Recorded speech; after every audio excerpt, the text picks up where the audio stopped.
Bonjour à tous, bienvenue à ce nouvel épisode du 9 et des retours en ce 9 avril 2022.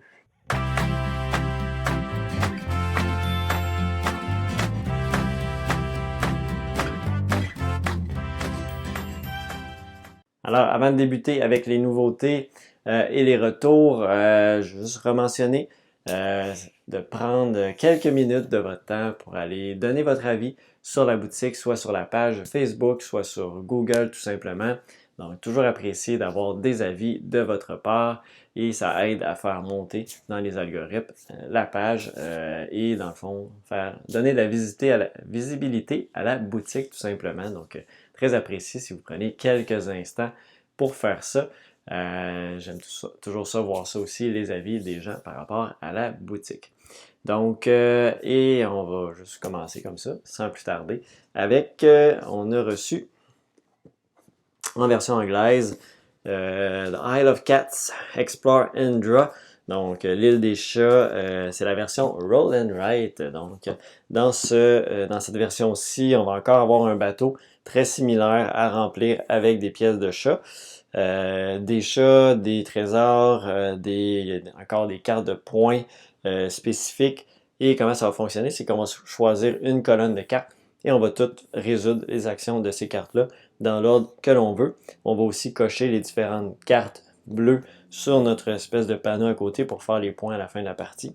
Donc, très simple, même concept de jeu, on remplit nos tuiles, on a des crayons de différentes couleurs pour différencier les différentes couleurs de chat, tout simplement, et les différents trésors. Donc, c'est ce qu'on va faire dans les Dial of Cat Explore and Draw, c'est de 1 à 6 joueurs, 30 à 45 minutes, pour des joueurs âgés de 10 ans et plus, tout simplement. Donc, je le rappelle, c'est la version anglaise. Il n'y a pas énormément, il y a quand même du texte sur le panneau ici pour les différents objectifs.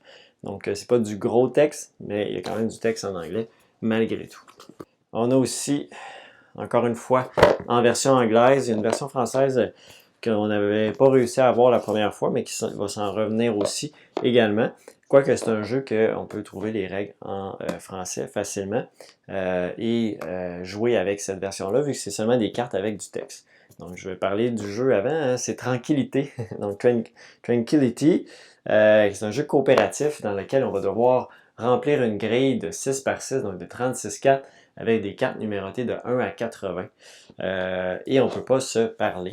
Donc, ça fait penser à un certain The Game, mais ici, il faut les placer à certains endroits et à un moment donné, on ne sera pas capable de placer dans différentes zones vu qu'il faut aller en ordre croissant. Donc encore là, ça fait penser à un certain The Game. Il y a différents modes de jeu par contre qu'on peut rajouter, ajouter des monstres, etc. Donc il y a certains niveaux de difficulté. Et à chaque fois qu'on va placer avec côté d'une carte adjacente, il faut payer en carte qu'on va défausser la différence entre les cartes. Donc il ne faut pas faire des trop gros sauts entre les cartes. Il faut bien placer les choses pour discarter le moins de cartes possible parce que dès qu'un joueur n'a plus de cartes dans sa pioche, c'est terminé si on n'a pas réussi à remplir toute la grille.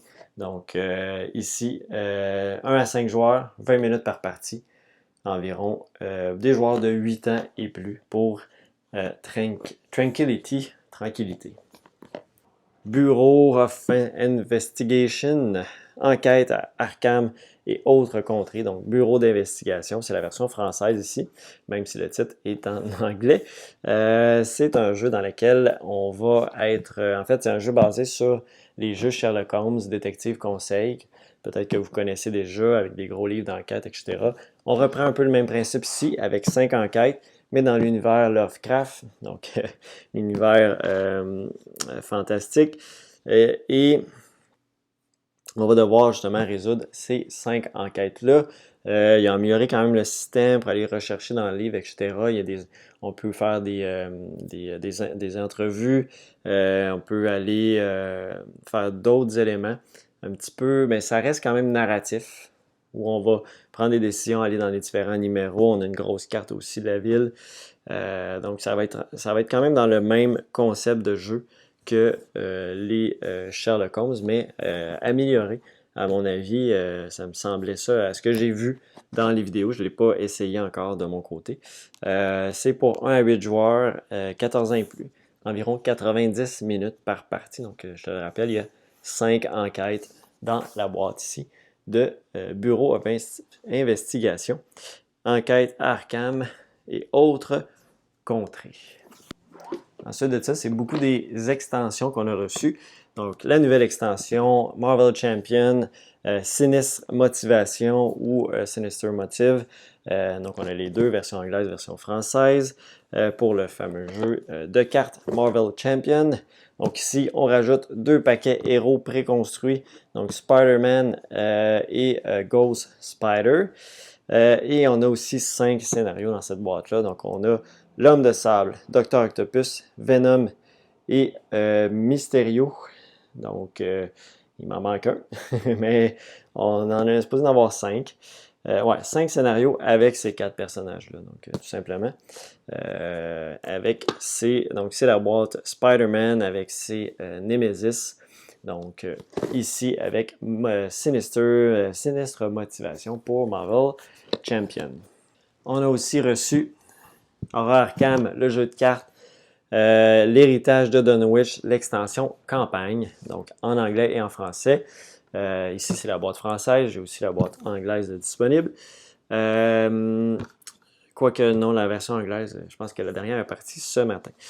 Donc, l'héritage de Dunwich, c'est donc une nouvelle extension qui comprend 8 scénarios. Donc, 8 scénarios dans cette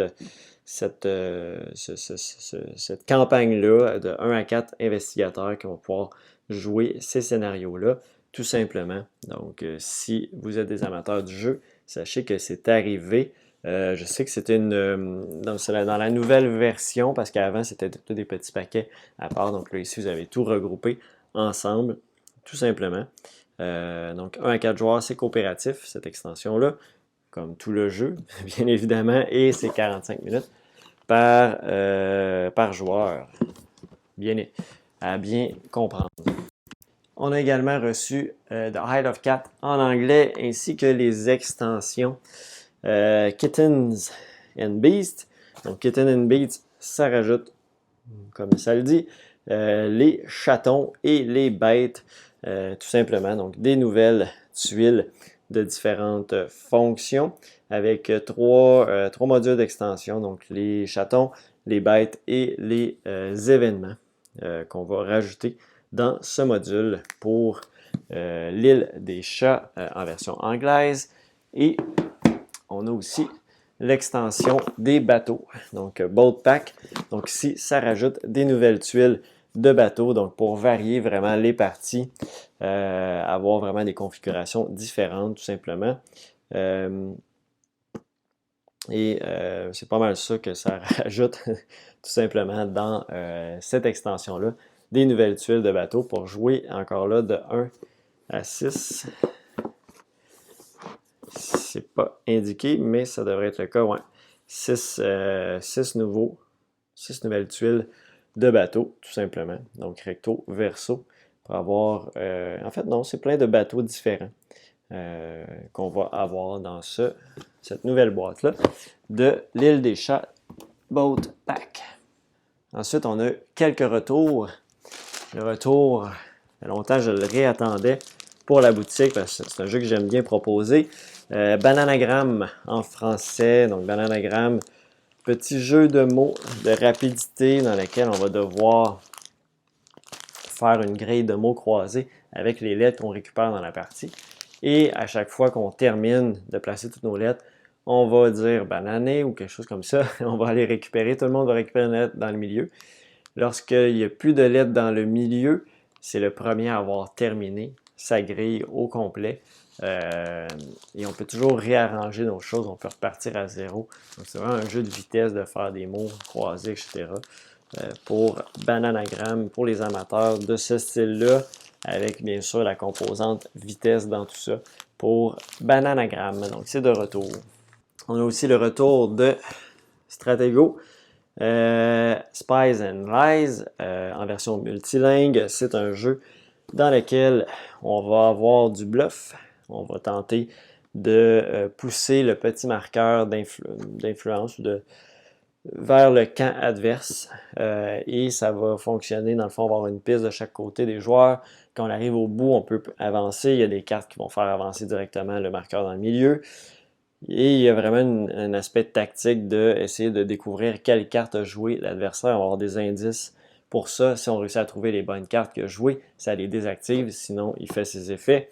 Donc, c'est super intéressant de cette façon-là. J'ai bien trippé sur ce jeu-là. Stratego Spies and Lies. Donc, c'est de retour en version multilingue. Finalement, c'est le retour aussi de Viticulture, l'édition essentielle en anglais. Malheureusement, en français, il est encore discontinué. C'est un jeu de 45 à 90 minutes, 1 à 6 joueurs, 14 ans et plus. C'est un jeu dans lequel on va fabriquer du vin avec du placement d'ouvriers. Donc, on va aller dans différentes saisons de jeu, faire des actions pour cultiver notre vin, planter des raisins, faire vieillir notre vin. On va améliorer notre cellier aussi pour avoir du vin plus âgé. On va revendre ce vin-là pour des points. Donc, il y a des objectifs aussi. Il y a des cartes en fait de personnages spéciaux aussi qu'on va pouvoir jouer durant la partie. Un jeu vraiment magnifique, mélangeant placement d'ouvriers, construction d'espèces de tableaux sur ben, pas de tableau, mais on va avoir nos champs de raisins à bien cultiver et on va avoir notre plateau à améliorer au courant de la partie, tout simplement. Donc, Viticulture, les Essential Edition en anglais, c'est de retour aussi. Je ne viens pas souvent de ce côté-ci de la boutique pour vous présenter des choses, mais j'ai quand même beaucoup de retours de casse-tête et je voulais vous présenter un petit peu ça pour les amateurs de casse-tête. Donc, j'ai des casse-têtes que je trouvais super intéressants. J'espère que je ne suis pas tout seul à trouver ça, mais c'est des casse-têtes avec des formes. Donc, c'est vraiment la forme de l'animal ici. Donc, ici, j'en ai pour les tout petits avec des 100 pièces, donc des lamas. Ici, ben, pas des lamas, juste un lama, tout simplement. 100 pièces. J'en ai aussi de dinosaures avec le fameux T-Rex. Donc, le T-Rex à faire tout simplement en casse-tête. Donc, c'est un 100 pièces. J'en ai aussi dans le 300 pièces de ceux-là. Par exemple, ici, avec une grosse tête de tigre, tout simplement. Donc, qu'on va faire. Donc, ça, c'est un autre casse-tête. J'en ai un autre ici, dans le 1000 pièces. Ici, un peu plus intense, avec le grizzly. Donc, on va faire ça ici. Très gros casse-tête. Donc, de grizzly ici. Donc, ça, c'est des retours en bas. En fait, c'est des nouveautés, mais pour des retours en stock ici. Et on a reçu beaucoup de Cobble Hills là, qui sont super appréciés à la boutique. Donc, j'en montre un par exemple ici. Les casse-têtes sont très, très appréciés. Donc, Cobble Hill, on en a beaucoup qui sont rentrés. Et pour peut-être dans les autres semaines, là, on a un gros retour des Washgij. Je ne sais jamais comment les prononcer. Ceux-là, c'est les fameux casse-têtes que c'est pas nécessairement ça que vous allez faire sur la boîte. Comme par exemple, ici, c'est un Destiny. Donc, il faut imaginer ça dans le futur.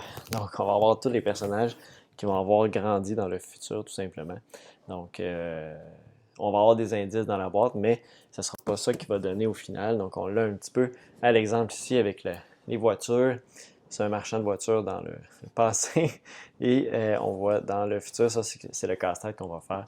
Donc, c'est le principe des Washgij. Donc, très, très ludique comme format de casse-tête. Et donc, ça ressemble à ça dans ce que je voulais mentionner un peu dans les retours qu'on avait du côté des casse-têtes.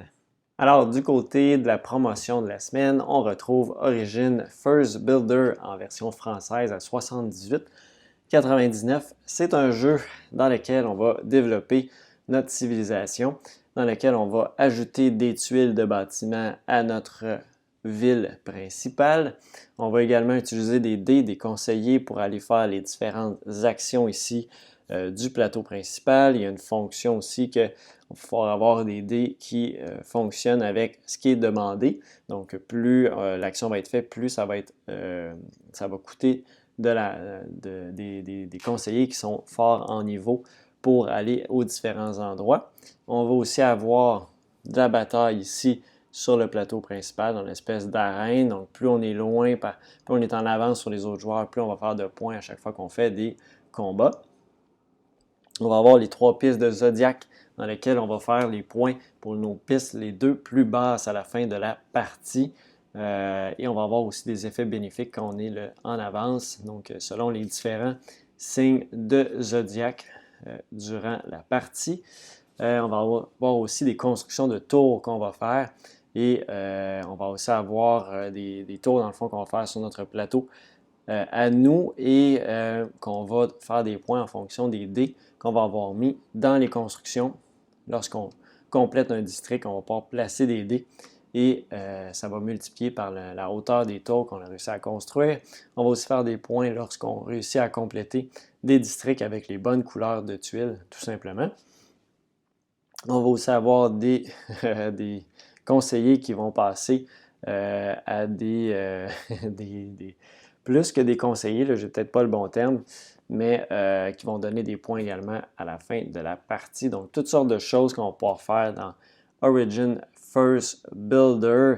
Vraiment un jeu de gestion hyper intéressant avec différents concepts du placement de dés, des dés qui évoluent, qu'on va augmenter leur puissance tout au long de la partie. Ce n'est pas des dés qu'on brasse, c'est vraiment des dés qu'on va augmenter leur valeur tout au long de la partie, tout en construisant notre ville. Donc, Origin First Builder, 60 à 120 minutes par partie. Des joueurs âgés de 14 ans et plus, 1 à 4 joueurs, donc un mode solo. Et c'est en français et c'est en rabais à 78,99. Donc, ça complète du 9 et des retours pour cette semaine. Je vous remercie encore d'avoir été là. Abonnez-vous à la chaîne si ce n'est pas encore fait pour être avisé aussi avec la petite cloche des nouvelles vidéos de la chaîne, tout simplement. Et pour ceux qui ne le savent pas, j'ai aussi une chaîne YouTube qui s'appelle Board Game Québec, que je présente des vidéos de parties en solo, des vidéos de comment jouer à des jeux, des actualités ludiques. Donc, je parle de mes expériences de jeu, donc vous pouvez aller voir ça également si ça vous intéresse. Et sur ce, on se revoit très bientôt. Bye bye!